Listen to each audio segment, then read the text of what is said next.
સીતા એટલે શું? સીતા એટલે શ્રદ્ધા. સીતા એટલે શ્રદ્ધા છે. વ્યક્તિ કાં તો છે ને અંધશ્રદ્ધામાં જીવતો હોય અને કાં તો અશ્રદ્ધામાં જીવતો હોય. સીતાની શોધ એટલે સાચી શ્રદ્ધાની શોધ. નહીં તો માણસોને અશ્રદ્ધા, અંધશ્રદ્ધા અને શ્રદ્ધા વચ્ચેનો ફરક જ ખબર નથી. સીતા એટલે પવિત્રતા. આજે છે ને આપણે ચોખ્ખાઈ બહુ છે, સ્વચ્છતા બહુ છે, પવિત્રતા નથી. સમજાય છે? પવિત્રતાની શોધ. આપણા જીવનમાં પવિત્રતા હોય. ઘણા લોકો છે બહુ ચોખ્ખા હોય, બહુ સ્વચ્છ હોવું અલગ ચીજ છે, ચોખ્ખા હોવું અલગ ચીજ છે, અને પવિત્રતા હોવી અલગ ચીજ. જીવનમાં પવિત્રતા રહે.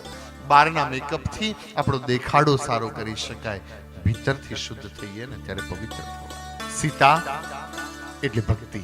જીવનમાં એક પાસું ભક્તિનું જોઈએ. સીતા એટલે કરુણા. આપણા જીવનમાં કરુણા જોઈએ.